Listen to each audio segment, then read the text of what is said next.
Misalnya kita bisa memakai salah satu metode membentuk kerangka narasi yang logis. Ini cukup terkenal diinvent oleh salah satu konsultan McKinsey wanita pertama ya, yaitu Barbara Minto. Beliau membuat namanya Pyramid Principle. Ketika kita membangun logika dalam presentasi atau laporan, ini harus memiliki bentuk piramid seperti ini. Kita mengumpulkan data-data ya, informasi yang mendukung nanti menjadi argumen, yang mana key message dari laporan akhir kita itu mau seperti apa, apakah buy atau sell. Intinya adalah ketika kita membangun argumen dan key message ya, kita membutuhkan detail-detail argumen. Makanya kita nanti melakukan analisis riset pasar ya, kualitatif dan juga analisis kuantitatif melalui financial modeling valuation. Dari data-data, informasi kualitatif dan angka perhitungan kuantitatif, detail argumen ini nanti kita kumpulkan dan kita clustering menjadi argumen 1, 2,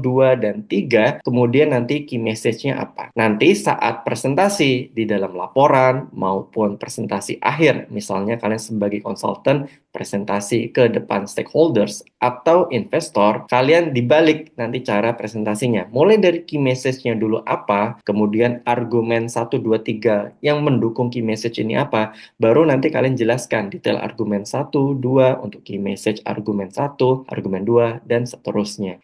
Ini contoh dalam membangun argumen. Kita menggunakan prinsip yang juga ditemukan oleh Barbara Minto. Ini disebut dengan MIS. Kalau misalnya banyak orang menyebut ini dengan misi atau mece, kayak gitu ya. Dalam salah satu interviewnya, Barbara Minto sebagai inventor dari prinsip berpikir logis dalam presentasi dan laporan di McKinsey, beliau menyebut cara pronounce-nya adalah MIS. Oke? Dalam MIS ini ada dua prinsip yang harus kita pegang ya ketika nanti kita membangun argumen untuk dalam presentasi akhir, yaitu mutually exclusive dan juga collectively exhaustive. Apa itu mutually exclusive? Yaitu antara argumen 1, 2, dan 3 itu tidak saling beririsan. Contohnya ini, antara argumen A dan argumen B ini tidak saling beririsan atau overlapping. Ini disebut mutually exclusive. Namun jika ada argumen A dan argumen B yang mana itu ada irisannya atau overlapping satu sama lain, ini not mutually exclusive. Kemudian apa itu collectively exhaustive? Artinya adalah supporting argumen ya, untuk setiap key argumen itu harus exhaustive ya, harus menyeluruh, tidak ada detail argumen yang terlewati. Misalnya argumen A ini terdiri dari argumen A1 dan argumen A2, begitu juga dengan argumen B. Ini tidak ada detail argumen yang terlewati ya.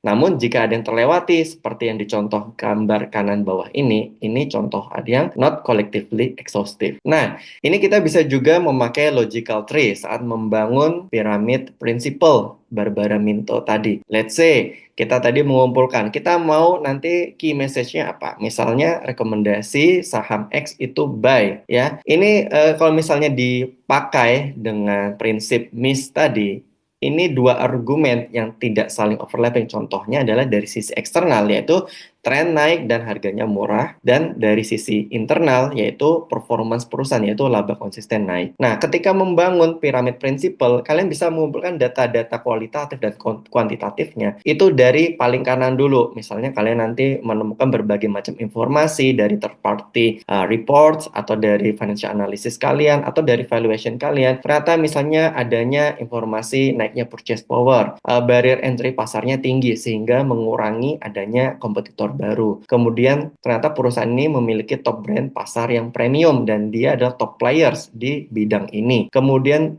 dia adalah memiliki produk yang paling inovatif dengan R&D terbaik di industrinya. Kemudian bisnis modelnya unik sehingga dia secara operasional efisien. Nah, dari sini nanti baru di clustering. Oh, ternyata untuk purchase power dan barrier entry ini masuknya tren pasar konsisten naik. Kemudian ada juga kalian melakukan analisis keuangan, yaitu rasio PER dan PBV-nya rendah dibandingkan industri. Kemudian top brand pasar premium dan inovasi R&D terbaik ini ternyata masuknya cluster omset naik secara konsisten. Kemudian bisnis model unik masuknya cluster laba operasional efisien. Yang mana nanti akhirnya dari data-data pendukung ini ketemu dengan key argumen yang mendukung dari key message kalian. Nah, ini nanti bisa kalian pelajari bareng selama kelas ini.